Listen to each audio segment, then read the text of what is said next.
Hey everyone, welcome back to the Untrivial podcast. My name is Allie Nelson. I hope you're all having a great start to your week. We are in the last week of February, so I just wanted to remind everyone daylight savings is around the corner, warm weather is around the corner. I think we're springing forward March 9th, and so we are so close, and I am just so ready for the longer days and summer and spring coming up. So I hope you are too. My husband and I actually booked a trip to Florida for later in March. So we're so excited to go visit some family and get away and take our baby on his first flight. So wish us luck. I am a little bit nervous, but also excited for him to just see what it's all about and visit his grandma. So that's what's going on for us later this month. We are getting into the topic of sobriety and alcohol today. And I wanted to preface this episode by just reminding everybody, I'm not a doctor. We are talking about something related to health and wellness today. But if you are someone who is struggling with addiction or is in need of support, I have linked a couple of resources for you in the show notes.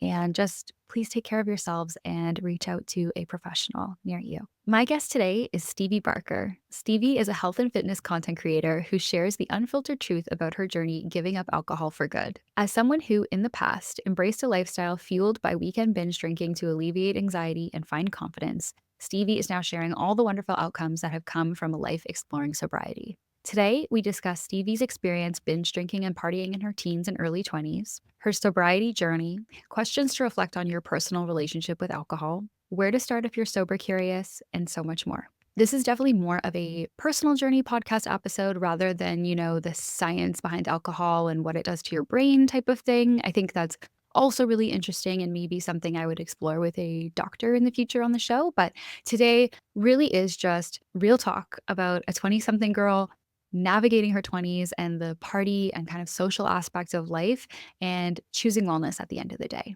I think so much of what your relationship with alcohol boils down to is the motivations and consequences behind choosing it. And if you are someone who is sober curious and just wanting to hear what a sober lifestyle is all about and all the positive changes it can bring, then I really hope you enjoy. And now let's get into the episode.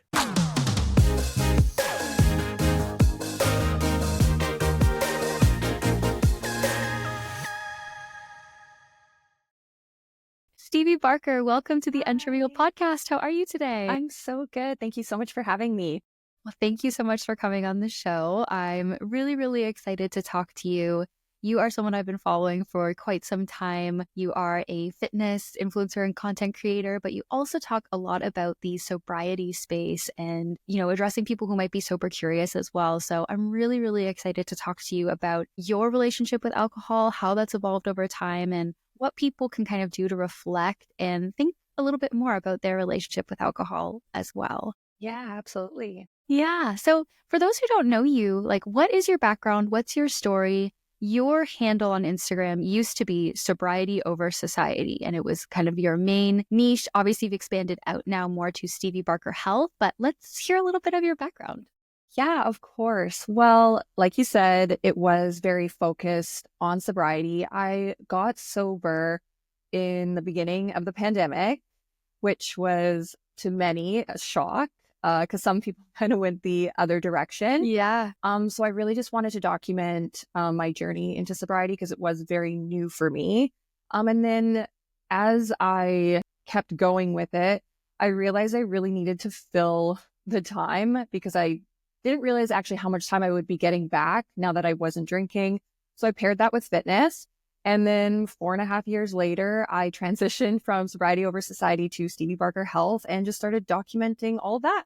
Awesome. Yeah. Yeah, that is very surprising to hear that you got sober during the pandemic. Congratulations, by the way. That's Thank you. amazing. Because myself included, during the pandemic, it was really hard because there wasn't very much to do. And it was so easy to just sit on the couch after work that you didn't even leave your house to go to and just open a bottle of wine or have 100%. a beer. Yeah. And yeah, so let's hear a little bit about your relationship with alcohol. Maybe when you first started drinking and how that's evolved over time. But when did you start drinking and how were you drinking, I guess?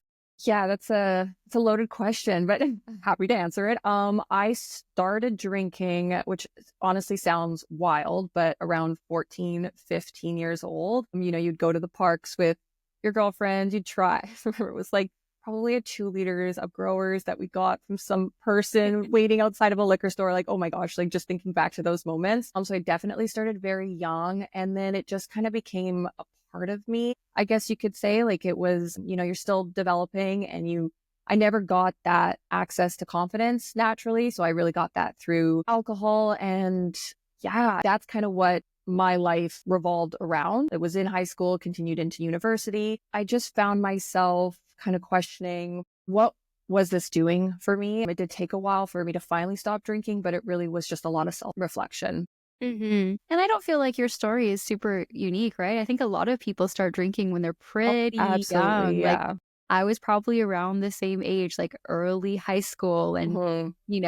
yeah, either get it from some random stranger or you have a sibling who's a couple years older, or there's older people at school. And it is really common for people really young to Yeah. start drinking well before the legal drinking age in Canada, even more so in the US. Oh my gosh. But that feels normal, at least for myself. That resonates. And I'm hoping there's people out there who hear that and go, that's crazy, because that means you had a much Yeah, healthier yeah, experience in I your hope early years. so. Yeah. Yeah. What about your time during college and university? Because I feel like for a lot of people, that is almost like a peak. You have still a little bit of independence that's pretty new. You are surrounded by peers almost 24/7. There's a lot of party culture at schools. What was that time for you like? I mean, honestly speaking, it was kind of like heaven for me. I had gotten to a place where I was surrounded by people who were doing the same thing. I think the hardest part was people saw me as that type of person you could have fun with when drinking. So I was always turned to like to have a night out. I'd be texted at 10 p.m. saying, hey, like, do you want to go out? And I was always a yes person to that. So that really just became my identity. And then that was really my university experience, was just a lot of alcohol, a lot of surface level friendships. And so when I did make the decision to stop drinking, you kind of saw that surface level type relationship, and I lost a lot of those friends, but in the end I gained a lot more in my relationship when I got sober. Yeah, I feel like so much of your story is very similar to mine in that I was similarly like really trying to maximize the amount of fun Oh, I could have at yeah. school. And, school was there too. I wanted to do well in my academics, but Hmm. I was so focused on the social aspect of being there as well. How do you feel like your academic experience fared with alcohol being such a huge component on the side? Very poorly, actually. Yeah. Like I didn't do well in university. Just my focus was have fun, live fast, die young type mentality. Like that was really what I felt best in. That's where I felt at the time what I thought was most comfortable, being surrounded by people who just loved me for that version. So that's what carried me through it. Academically, I did not Mhm. thrive. Yeah. Yeah. I think like work hard, play hard culture was like very ingrained in my mind at that time as well. And like I think too, you mentioned earlier like alcohol being used as this like crutch for confidence. And I think Hmm. we're at this time of life when you're, 19, 20, 21. Hmm. Maybe you don't really know yourself super well yet. And you look to that to have that confidence and to Hmm. feel a little bit more connected to your peers or a little bit less shy when you're probably in this brand new space with a lot of brand new people. You want to have fun, you want to have confidence, and alcohol is really like this easy tool to help people get there. Yeah, that's how I feel. And I believe that's exactly what alcohol is. It's a temporary release. And a lot of us, we seek the easy way out because the harder way is facing some uncomfortable truths. And, it really just depends on when you reach that point in your life that you're ready to face that. For me, it took a while. I stopped drinking at 24, I'm 29 now. So it definitely, I drank from age 14, 15 till like 24. And then that's when I was like, I'm going to stop. But that was my whole identity. You're reversing all of that confidence, that false confidence you learned with your relationship with alcohol, you have to reverse all of that. So I would be lying if I didn't say that I probably felt my best self recently, probably within the last year, of just fully understanding more of who I am and how I can be myself without all these temporary escapes. Yeah, absolutely. So you stopped drinking at 24. When would you say it stopped being fun, or you started to notice some of the negative consequences that were going along with your drinking? Yeah, I think it was probably a combination of things. I was definitely the person, my relationship with alcohol was drinking very heavy on nights outs. So I wasn't somebody who drank consistently through the week. It wouldn't be like I wake up, need a drink, or after work, need a drink. It was when those weekends hit, I lived for those. So I would just go all out.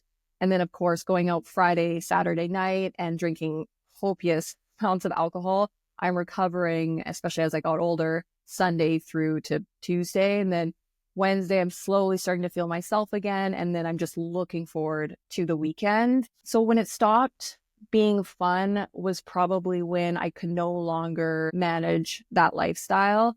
And then also, I started making mistakes and repeated mistakes, and I didn't like having to apologize without taking some sort of action to rectify it. It was really just constant apologies on like my behavior, just because I was like a loud drunk. It was just that type of relationship with alcohol. So I didn't like the combination of not feeling great and then being remorseful and then also dealing with all that anxiety that came with those nights out. So that's kind of when it really stopped being Yeah. fun.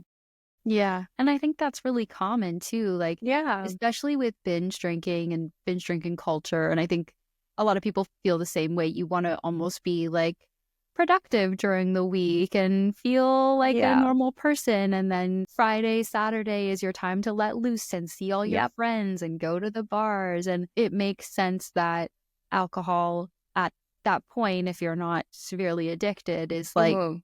reserved for these times of the week where you can really like let it all go and feel like there's no consequences for the next day. Mind you, there obviously are, because you get bad hangovers, Mhm. that anxiety, say things you don't mean. But Yeah. when you are binge drinking, it's really common when you're drinking that much to black out or, become a version of yourself that isn't really reflective of who you are. And yeah, I think maybe when you're younger, you can kind of stick your head in the sand or be like, oh, no one will remember that. Yeah. As you get older, you're starting to say, like, hang on, is this like who I am? Yeah. I think too, like even now, like I'll still laugh about certain times when I was drinking because you don't want to regret all of it. It was self-discovery, and it also, that version of myself was the one who made the decision to stop drinking and get myself to this place in my life. So in one way, I'm thankful for that. But I'll still be referred to somebody who was like, you were so fun when you drank. And I still get that every now and then. It hits different now that I don't drink. Whereas if I heard that when I did drink, I would be thrilled. I'd be like, that's so great. Whereas now I'm like, oh, that's too bad. Like, it's just not who I am. Yeah. Did you ever have like a rock bottom, quote unquote, where you had like a really bad time? Or was it just sort of at 24, you were like, this needs to stop, and there was no kind of inciting incident? There wasn't just like one concrete rock bottom where I was like, okay, I'm stopping today.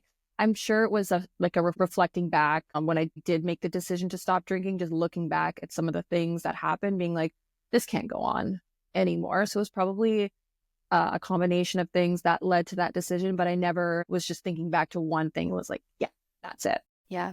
How has quitting alcohol been received by your friends and your family? Obviously, I'm hearing you say some people saying, oh, you used to be so fun. I think Mhm. that's common of a friend group or people who are still doing something that you used to do. They want to keep you doing that. Friends might be a little bit trickier, but how has those relationships with friends and family been once you've made your decision to quit? From family perspective, it was well received. I think, although I never had anybody coming to me saying, Stevie, stop drinking. I never had that. Like, there was never any moment where I was facing a conversation I didn't like as it related to my relationship with alcohol.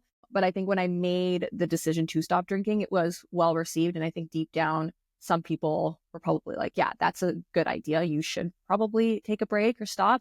I don't think anyone knew that I would actually carry on with it. I think a lot of people thought that this was probably like a dry month or just like taking a break. And even myself, I had fully convinced myself that I would return to drinking. I just wanted to take some time. I think I got to my 1 year point where that's when I was like, okay, yeah, this is a forever thing. Other than family, friends, I definitely had the odd reaction, the one I mentioned, just saying, oh, I miss the old Stevie. I miss the fun Stevie. So those hit hard at times because those responses were almost the reason why I would return. I would really question if I made the right decision. Was I no longer the fun person? Would I not be invited out? And I actually didn't go out a lot. I mean, paired with COVID where people weren't going out, I think played in my favor because I really don't know how I would have handled not drinking when things were open and I was facing that type of response. Right. Did you lose any friends or like have your friendships changed? Because I'm hearing that and I'm thinking, oh my gosh, that would crush me too if some of my friends told me like you're not Yeah. fun anymore.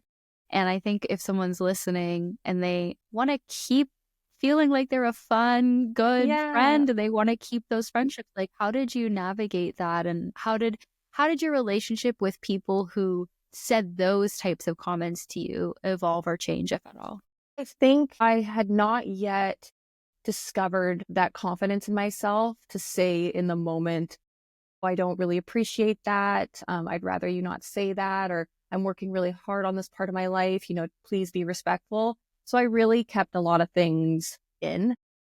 So if I could recommend to anyone, it would be to, in the moment, if you can, try and voice how you feel. But for me, I kept everything in. Over time, though, I distanced myself, I think, just naturally because I didn't want to go out late. And so if I was invited to something, I probably just wouldn't have gone.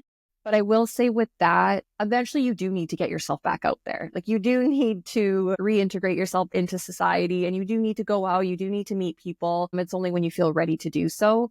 But eventually some friendships that kind of took to my sobriety is maybe uncomfortable to them or they just weren't ready to see a version of me in that light. Some did come full circle and we're friends again and we have a really wonderful relationship. I think what I need to remember is at that time we were all so young and not drinking was just not a part of any friend group I was in. Mm-hmm. That makes sense. It seems like you've built your confidence over time. What do you think helped enable you to build that confidence?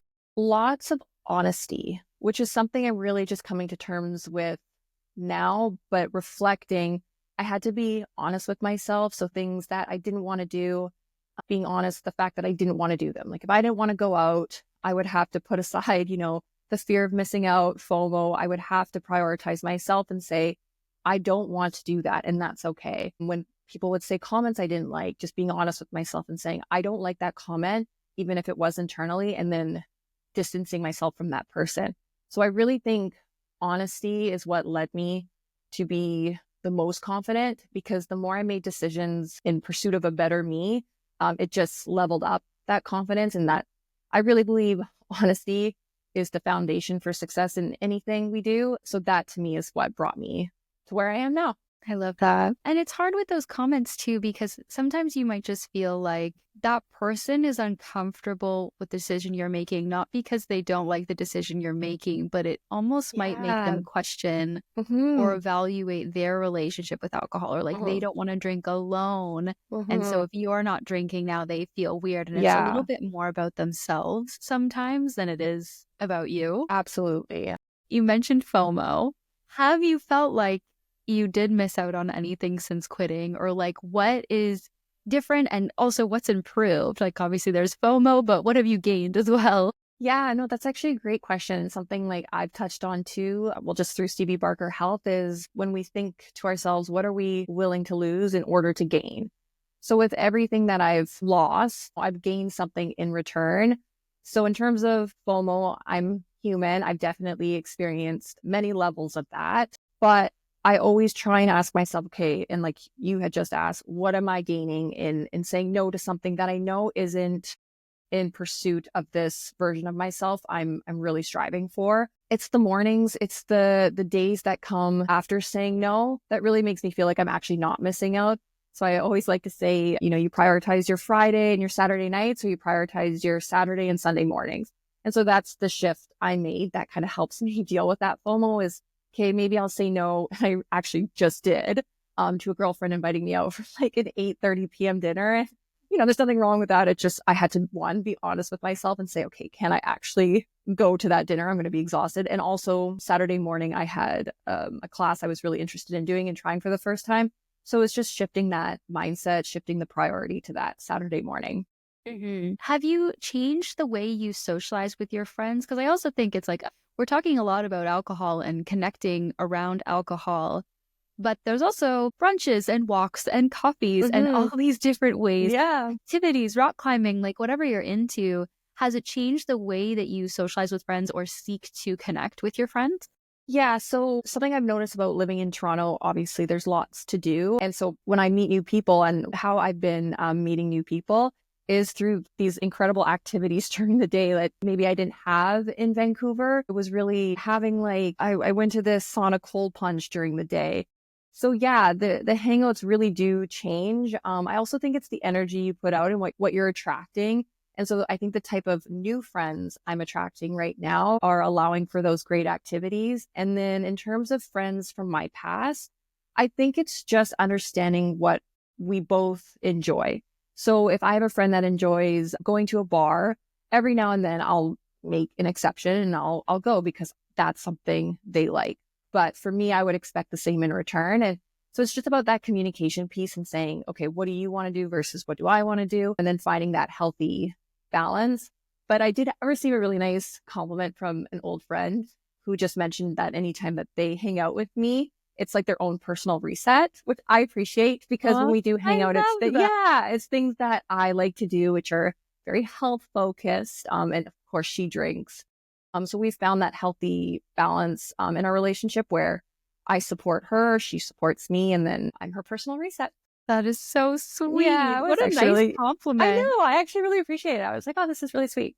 Yeah. If someone is wondering if they have a healthy relationship with alcohol or is like, okay, well, what might some signs be that it's less healthy than they think? Yeah, that's a really good question. I no longer think it's so black and white when it comes to deciding if we have an unhealthy relationship with alcohol. Of course, in my experience, I think I played that excuse a lot of times saying, well, I don't crave it in the morning. I don't need it daily. I'm not addicted to it. I'm fine. But really, I think that there's a spectrum that exists where, there's on one end that addiction, and then on the opposite end is somebody who doesn't drink, rarely drinks. And then there's all the little things in between. So the binge drinking relationship, the celebratory relationship with alcohol, where whenever you're celebrating, which we forget sometimes it's a lot, Yeah. you drink. So I really think that there's even drinking after work. A lot of individuals don't see that as an issue, but it's a form of de-stressing in a way. It's that easy way out or that escape that we don't identify as unhealthy because one, it's normalized and it's just a part of us. It makes us feel good. But it's asking yourself, okay, is there an alternative way where I can feel better after a hard day's work or after a difficult day that doesn't involve alcohol? So I think it's, again, going back to that honesty piece and also asking yourself, is there another way that I can enjoy what I'm doing without alcohol?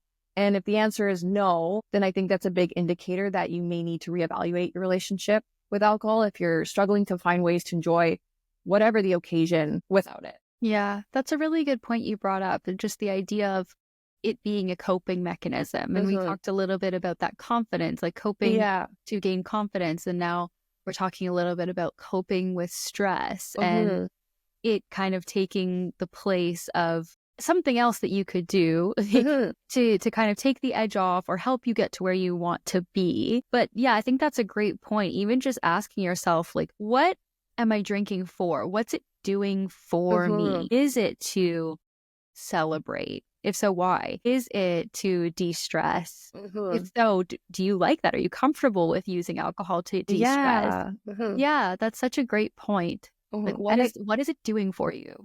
That's exactly the framework I take with it, is just kind of understanding in everything we do, there's a takeaway. A lot of the times we we turn to this idea that we must gain something. And I think alcohol plays a big part in that because we think, okay, alcohol is always going to give us that gain. No matter what the situation, we're going to have a good time with it. So it's really just trying to be okay with the simplicity of things. And I think that's where we don't see ourselves enjoying, is just being okay with that simplicity. Yeah, absolutely. The other thing that made me think of, I personally am like a very occasional drinker. Like I just had a baby, so I didn't drink for like the whole year, Yeah, basically. I was And going now to it's kind say, of it's like, actually a huge milestone. yeah. No, honestly, it was a very good reset in some ways because like you can't. And then kind of getting back into it if you choose to do so, very mindful, especially if you're breastfeeding and things like that. Yeah. But now it's like so rare of an occasion for me. But before all of that, my relationship with alcohol kind of evolved over my 20s, and I didn't really drink very much anymore when I got into my late 20s, except for like some parties or some weekends. But there were definitely times where I would try to do like a sober October or a dry January and say, I'm going to do that, and then like fail because something like Halloween or like a really big party like was happening. And it's almost like if you can't even make that commitment over 30 days or like 1 month, that could also be a sign that, maybe there's something to look at there. But what I hear very often, and probably the rationalization I would give to myself in those moments when I like failed the sober October would be like, well, I don't have a problem and I don't drink too much on average. I just want to. So like, what are your thoughts on that? Like, I just want to. Yeah, I think I feel like anybody listening who's ever done a dry month and hasn't been successful in completing it will probably be like, oh yeah, I said every one of those sentences, my friends included. I've done videos on this. I think it's fun. Be proud of yourself for having, the courage, and taking actual action, making the decision to have a dry month. But I always find that a dry month comes after a month before that you just completely overindulge, where you did so much. Maybe you went on vacation or post New Year, so you're coming fresh into the new year, and you see it as a chance to forget and reset your system after abusing it, we could say. Right. And I think we get high off this idea that we're accomplishing something, so much so that we kind of forget the benefits of it and what it's actually doing for us, and trying to think long term of like, okay, if I complete a month, could I extend another month? And for me, the people who have succeeded in staying sober long term forever ended up having that mindset where they were like, okay, maybe I'll go another month, because their focus is on the benefits of it. Whereas somebody who's seeing it as, I went really hard in December, January, just going to cleanse my body. And then they have this counting down mindset where they're telling themselves it's only for 30 days and they just can't wait to get to the end of the 30 days. And it's just, that's kind of the shift that we have to make if we are planning on doing a dry month, is not seeing it as this like horrible month that's just going to be boring and awful. We're not going to do anything, because that's something I notice too, even from friends when they talk about it, they don't do anything in that dry month. And that's not helpful to your relationship, like in discovering your relationship with alcohol, because if you're not putting yourself in situations where you have to say no to a drink, or you have to say no to going out in order to prioritize your sobriety, then it's going to be really hard coming out of that. And I think we're so lucky these days that, the sober curious kind of movement is a lot more popular now. There's a lot more mocktails and 0%. It's not even like you go out and you have no tasty options. Like there's lots of options nowadays to enjoy and like to still connect with your friends, whether it's at a restaurant or a bar. Like you can still do a lot, but I think maybe sometimes people avoid that because they don't trust themselves to be able to fully say no. They're like, I need to avoid going out because if I go out, I'll say just one, and then down the rabbit hole they go. Exactly. That's exactly it. Yeah. So you mentioned people's relationship with alcohol being a spectrum. And so how would you classify a healthy relationship with alcohol? And obviously that can look like a lot of different things depending on who you are, but what might be some like key pieces or elements of a healthier relationship? Yeah, I actually have noticed it a few times just in hanging out with groups of friends in the moment that you come to the dinner. And for me, that was something that I struggled with, would be going out. I just could never sit at a table with friends and banter and not have a glass of wine or cocktail in my hand. So actually seeing in the moment, being surrounded by friends, and then the server comes over and asks to take our drink orders. I, of course, will say, the non-alcoholic, but then I'll see somebody say like, oh yeah, I don't really want to drink tonight. And it's not because they went heavy the night before. They're making the conscious decision. Maybe they've thought about it beforehand, but saying no in the moment where everybody around you is drinking, I think is a nice indicator that you have a healthy relationship with alcohol. Because at the end of the day, you can drink. I made the decision for health reasons and for also my relationship and being a binge drinker. But if you're somebody who, can go to an event, not drink, and also having fun, like you're somebody who is confident in your own skin to have a conversation with somebody, to be an extrovert for the night, or, to put yourself out there, I think is also a great indicator that you have a healthy relationship with alcohol.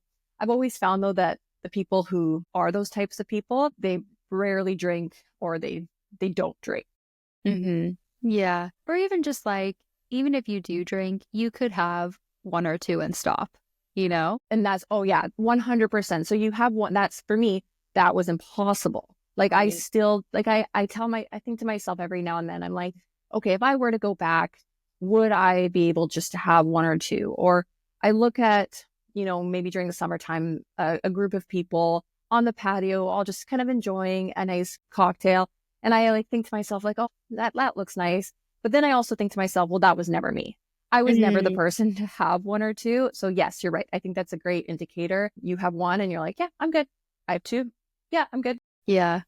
Yeah. Because I think the other side of this coin too is, as much as alcohol, I think there was like a newer study came out and it's like no amount of alcohol is good for you. I think there used to be some debate and to be like, oh, wine has antioxidants and beer has this or whatever. And now they're saying like, no, not really. People do view some alcoholic beverages as like a passion, delicious, like a hobby. Like you've got like real like beer connoisseurs. Obviously, people are super into wine, different liquors. And so it's like, this conversation isn't to demonize alcohol in any real way. It's just to look at like, can you have a healthy relationship with this thing that can be addictive, be dangerous, depending on the person you are. But there is also this kind of like fun side of like, if you just really enjoy the taste and the flavors of wine, and like if you can do that and have a couple glasses and like not have a bottle every week, like then I think it's okay. But I just wanted to reiterate for people listening, like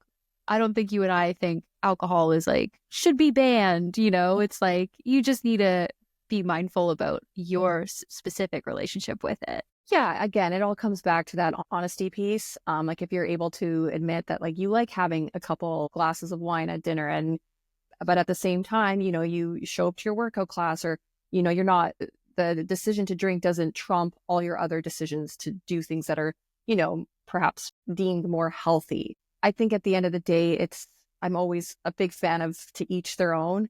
I myself, I made the decision not quickly after I finished university. It wasn't like, okay, yeah, I'm going to stop drinking now, because that was I still needed time to decide for myself. And I think everybody will reach a stage in their life where they ask themselves, is this for me? Is this not for me? And that's where I say to each their own, whatever the decision that they make. I think just being honest with yourself. I remember you and I talked about this, but it's to show that alcohol is so ingrained in our lives, because when I was thinking back to COVID and when I stopped drinking, liquor stores remained open. Yeah. And so to me, it's like telling, for somebody who maybe doesn't know how to understand their relationship with alcohol, things like that doesn't help. Because why would somebody say, well, okay, the world is shutting down, let's keep liquor stores open. Why on earth would I be the one to say, yeah, I'm not going to drink? Yeah. It's also very tough for people to see an unhealthy relationship with alcohol. Yeah. And it really makes you wonder, like, the priorities of even like our government at that time. It's like, okay, we can't go to a restaurant, but I can go buy like a 40 of whiskey in front of the come home.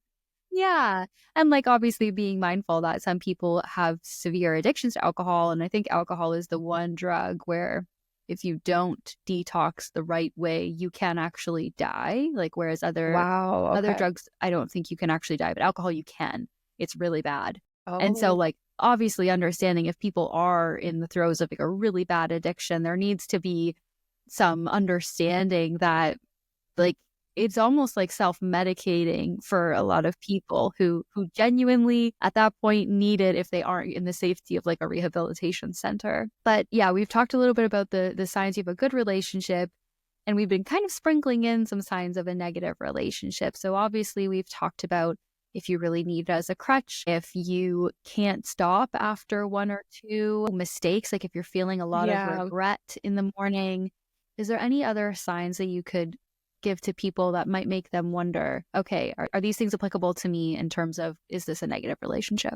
Yeah, I mean, the ones we touched on, I think really target individuals who, don't see alcohol as a necessity in their day to day. But they're like me or yourself, for example, who saw it as, a chance to live it up on the weekend. I have met, and I do have, when I was very focused on my niche of sobriety with a Sobriety Over Society, I did gain a following with people who had recovered, who were in recovery, who were just starting or who were questioning their addiction. And so I think on that more intense scale, like when we think to the spectrum of addiction, I think it really just comes down to your relationships and priorities. So if alcohol is taking a priority, the front seat, where everything else is taking the back seat, that to me was, for at least the people I met who have an addiction, that was their main discovery in getting sober, was everything took a back seat. And alcohol was the number one priority. It was a way of life. It was a way to function. And I had that as a percentage. So my way of functioning with alcohol was it was needed for confidence. It was needed to have fun, where some people needed to literally wake up, to deal with trauma, to deal with situations they're not yet ready to face, the uncomfortable truths we talked about. So I think on that level, that's something that I would recommend in kind of viewing when it comes to your relationship with alcohol. Yeah, that just made me think of one other sign that I would definitely question if one of my friends or someone from my family came to me and said, I think you need to evaluate this. Like if Yeah. someone from your life who loves and cares about you says, hey, I think that's also a pretty good indicator, because sometimes you can't really see it for yourself or you don't really notice. And Yeah. sometimes it does take a big event or a moment for you to say like, whoa, like let's Mhm. self-reflect. But there are other times where people in your life can see that often a little bit before you. Yeah, I think I'm really happy you brought that up, because for people who have loved ones in their life that are able to see that and have the courage to bring it up, because it's definitely not easy. I've had to have that conversation with people in my life, and being the one to say, listen, I think, it's getting out of control. I think you need to take some steps to step out of this unhealthy relationship with alcohol. It's not easy because, and I say that because at the end of the day, you have to make the decision for yourself. You can have all the support in the world, at least from my experience, and giving all the support in the world to an individual who had a very unhealthy relationship with alcohol. It took a couple years for them to finally be like, okay, I'm done. And even that was, like you said, the detoxing nature, the night sweats, the things that come from that. It's very hard for somebody to break through getting out of an addiction and recovery. So you can only go so far. I think again, in my personal experience of providing that support, it can be endless, but at the end of the day, the person has to make the decision for themselves. And also, I was always shocked that nobody said it to me. Like, I was always shocked that nobody came to me and was like, hey, by the way. So there's also that piece where it's like, it's not always somebody's going to come and save you and put Yeah. things into perspective for you. So really, it's the self piece, it's the self-discovery piece, and it's the decision you have to make for yourself. Hmm. I love that. And so true that it isn't, I'm not saying it is outsourced to other people. You're absolutely right. Like it's such a decision that's made internally. And sometimes, I've been someone who I'm like, it's not my place. Like some friends And that's the I would thing, absolutely right? say it Yeah. to, but other friends, if you don't feel close enough or you don't have a relationship like that where you could talk to them that bluntly and Mhm. honestly, then they might see it, but they don't feel like they could tell you. So true. Yeah, I 100% agree. And this is kind of off topic, but in talking about addiction is, eating disorders. And so it's like I've had friends who've had that, and I've had a place where I felt I could say something. But then you might be at the gym sometimes and you see somebody and you kind of maybe know from personal experience or from dealing with friends that they probably have an unhealthy relationship with food. But it's never going to be your place to say it because you have no idea, right? There's always two sides. There's things you just don't know. So that's always, like you said, it's just something to consider. Yeah, absolutely. So if you are someone who is going to reevaluate your relationship with alcohol, or say there's someone listening and they want to cut back, how did you go about doing that? Was it just in terms of like saying no more often, or were you substituting nights out with other things? Like, how did you keep yourself sort of busy and focused on filling your life with things that are outside of alcohol and the party mode that you used to be in? I'm a huge advocate for obviously moving your body, however that looks for you, however you're able to do that. But pairing your sober journey or your month of sobriety or however you want to go about it with something. Like I said at the beginning, you don't realize how much time you get back when you stop drinking. So all those nights you spent out, the mornings recovering, the Right. weeks recovering. So I think it's really healthy to pair it with something. When you go at it alone, that's when I think it can feel very heavy. It can feel very boring. You can doubt yourself very easily. So for me, the day I stopped drinking was the same day I went into my mom's closet and grabbed a couple 10-pound weights and a skipping rope. And I just started filling the time and doing that consistently. I think another big one is setting realistic expectations for yourself. And again, that goes back to that honesty piece, is just, what is your relationship with alcohol? Sometimes you can do a quiz online, or, talk to a friend or somebody who maybe doesn't drink, and just trying to get a better sense of what really is your relationship with alcohol. Are you somebody who can do a whole dry month and be the type of person to extend? Are you somebody who can have one glass at dinner? And, for somebody who doesn't have an addiction, I think you can play around with it a little. At least that's what I did for myself. And yeah, that meant not being sober for an extended period of time, but it also meant trial and error. So it did mean going out and realizing, okay, I can't just have one glass. I binge drank that night and woke up feeling how I normally feel. So if you are somebody who doesn't struggle with that addiction piece, where it is an all day, all week event, I think trial and error can be helpful in seeing where you fall on the spectrum. That's so interesting, though, bringing up addiction. Do you feel like there's different levels of addiction? Because for me, it's like, if you can't say no, is that really not an addiction? Like if someone's like, I can't go out and not get drunk, like I would question that a little bit. Do you know what I mean? Obviously, you're Yeah. not needing to go to rehab necessarily, but like Mhm. that could be a level of addiction that is higher than someone who could go out and say no. Do you know what I'm saying? Oh, 100%. And like, that's why I tread very lightly. I think addiction, and even the like the alcohol anonymous route or the narcotics anonymous route, I think tailors to a very specific individual. I myself have attended one in support of somebody. I think somebody put it in quite an interesting way. They mentioned it's just another form of an addiction. And so I think you're correct in saying that there are many levels of an addiction. I think it all goes, that's why I love saying, defining it as a relationship, because in a relationship, you work on it. You find what works, what doesn't work. And for me, AA is very strict in its way of helping you in your sober journey. And with Stevie Barker Health and people I've immersed myself with, I like taking a broader approach. And yeah, I may not be the best for somebody with a severe addiction, but I genuinely believe that there are all levels of addiction. And that's why I like to categorize it as a relationship, because then it doesn't seem so harsh. Then you don't find yourself comparing it to Yeah. people, say homeless people, people with living on the streets with severe addictions, people going to AA, people going to NA. It's that comparison piece you really want to remove. And that's why I like to take a bigger Yeah. look at it. No, I so appreciate you saying that, because I think it's why I brought it up, because I think some people can say, well, I don't have an addiction because I don't need Yeah. to drink first thing in the morning, and Yeah. therefore I don't need to evaluate my relationship with Yeah. alcohol. Whereas you're right, if you're thinking about it as a relationship and there's a little bit more of a a broad spectrum approach as opposed to Mhm. a black and white approach. Yeah. Well, just because you don't drink Monday morning doesn't mean it's not worthy of self-reflection. That's a Yeah. good point. And I was that person. Like, I always compared myself. I always said, well, I'm not taking a shot in the morning. Or it's like, I just always compared myself to the very opposite spectrum to, Right.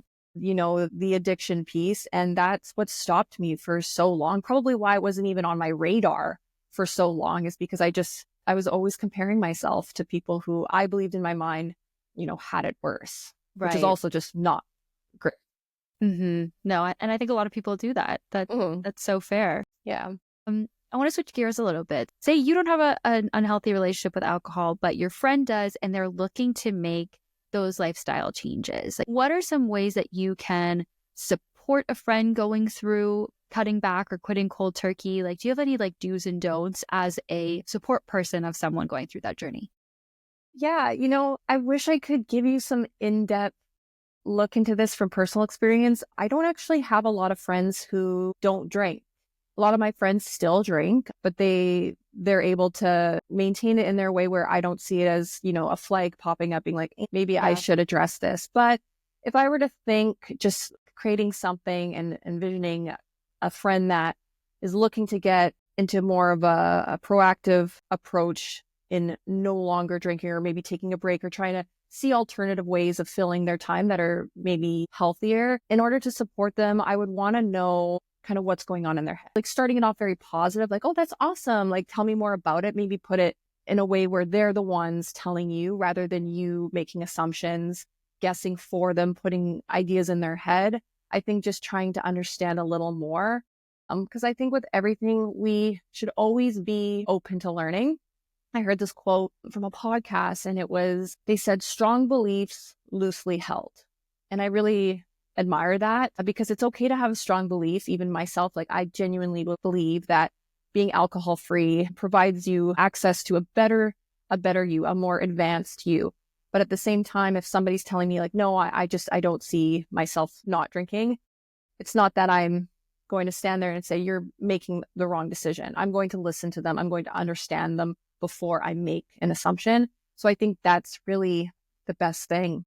Yeah, absolutely. One thing I would say in like the don't category that we talked about too is like, oh, you used to be so much fun, or like the Yeah. peer pressure. Please don't do that. Yeah, I Personally think, speaking, don't do that. yeah. Or, the thing that you mentioned about like getting curious. I think there's like a delicate way to do that because sometimes I've said like, oh, I'm not drinking tonight. Someone's gone like, why? And even And I've it's done almost that. like Like, like yeah. you're put on the spot, and it's the way that they say it is like, Is everything "Oh my God, what's okay? wrong with you?" Yeah. Whereas the way you put it as like very positive, like, "That's awesome, totally cool, like, what's up?" Like, Mhm. yeah, almost like a judgment free. Just really creating a judgment-free environment. And hopefully that's already the relationship you have. But still, like even with my closest of friends, when I made the decision to stop drinking, I was very quiet about it.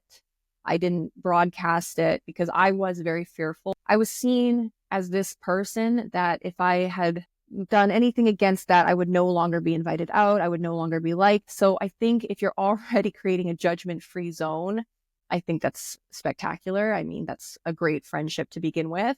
But yeah, just listening and being supportive as best as you can. And for somebody who has a severe addiction, understanding that boundaries are important on both ends. So creating a nice safe space for that.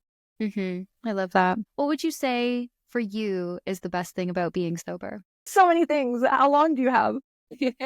I think probably the best thing is I feel my best self. I felt my worst self for so many years. And I think to be able to access this version of myself where, dark days don't mean I need to escape them or I can't face them. Dark days are days where I can actually utilize them to my benefit. I can see where I can learn. I can get through it in a healthy way that doesn't leave me feeling so deflated. And so I think it just every day has been feeling really great, even if it's a not so great day. I really believe there's a takeaway in so many things. There's always lessons to be learned. And I really believe that comes with sobriety because you're so clear headed. So again, it's really just that all encompassing piece with being alcohol free is just there's really so many benefits. Yeah, I just absolutely, I love it. I really love it. Yeah. Oh, I'm so happy for you and Thank congratulations. you. So how long have you been sober now? I will be 5 years May 1st. Oh my So gosh, coming up. Thanks. congratulations. Yeah, I know That's it's I incredible. want to like celebrate. I say this every year. And so last year I did on my fourth year, I did celebrate a little more. I kind of posted about it. But if that's one thing I could recommend to really anybody, it's really document it. I wish I could look back on my journal and know exactly what was going on in my head the day I stopped drinking, because even this day I like think back, I'm like, okay, really picture it. And I don't know what was going on in my head because people will tell me, they're like, this, like, I can't believe you did it. Like, I just, what was going on in your head? And I'm like, I don't know. I really Yeah. don't know. Like, I like to think I just got so fed up with that version of myself that I was like, okay, I'm done. But it would have been nice to kind of have that day one documentation of like, today I just feel, et cetera, et cetera. Right. So that's something I would recommend to anyone. It's just document it. That's why I Yeah. started. That's why I started Instagram. Just document it. I love that. So let's talk a little bit about Stevie Barker Health. So you've switched gears. You've gone from your page being a lot about sobriety, and I still think you have space for that. But Yeah. what does Stevie Barker Health mean to you? What is your message, and like, what's your aim? Yeah, I mean, it's definitely showing a version of myself where at first glance you would think, okay, this person is into health. They love to work out. And then I like the cherry on top, the bonus piece to be that I don't drink. Whereas before it was like you would come to my page and be like, she doesn't drink. And here's all the other things that she does. So I think being alcohol free has really just become a bit of a lifestyle. And so I'm trying to showcase that a little more, that it's just part of the life. It's something that can just be within the lifestyle that you create. It doesn't have to be your whole identity. It can be something you're proud of without, starting every conversation with like, I don't drink. Or like when I get offered alcohol, I just say, like, no, thank you. And then it's up to the person if they want to understand more, they're welcome to. And sometimes they're like, they do what we talked about. And it's like, well, why? So I'm always I always invite the conversation, but I like it being the thing people find out second or third about me. And it's not because I'm ashamed of it. It's just, I found that when I first stopped drinking, that's all it was about. But then you ask me, okay, what do you love about it? And that's the whole reason. It's just, I love being sober because it's so much more than just not drinking. It's really just things you learn about yourself and things you just didn't know you were capable of. And that's why I created this account. It's really just to show a version of somebody who can do it all. And then you find out, oh, she also doesn't drink. That's pretty cool. Yeah. Yeah. Well, even like it's almost like the catalyst to this life that you have now. Hmm. It's like, oh, that was a foundational piece to building who I am Yeah. today. And I love that. Do you have like a final piece of advice or final message for anyone who is sober curious or is considering sobriety? Considering sobriety, again, I think just asking yourself those questions, but answering them very honestly. I mean, it's just you at the end of the day. If you're thinking about it in the comfort of your own home, there's nobody around. Just be honest about your relationship with alcohol and go from there. You don't have to broadcast it to everyone if you don't feel comfortable. It's just a matter of trying to see what works for you. And I think we feel sometimes when we prioritize ourselves, we're being selfish. And I really like to steer away from that and just saying that if you're prioritizing yourself, it's a healthy thing. It's a great thing. You'll learn so much in that process. And again, that's what it's about. It's the process. It's not about that end goal. So when I think back to, dry Januaries, it's very goal oriented, where if there's different approaches you take, you can really just fall in love with the process, fall in love with the slip ups, the mistakes, not so much alcohol focused, but just in life, that it's okay to make mistakes and that you'll learn from it. And that's what makes, I guess, the goal even better, because eventually the goal just becomes something quite small. And then you just think back to everything you've learned along the way. And that's kind of really the takeaway. So yeah, that's what I would leave someone with and then just to be very proud of yourself for not only making the decision, but taking the actual action to pursue it, whatever that looks like. Oh, I love that. Stevie, thank you so much for your time. I think you're such an Thank you. inspiring person.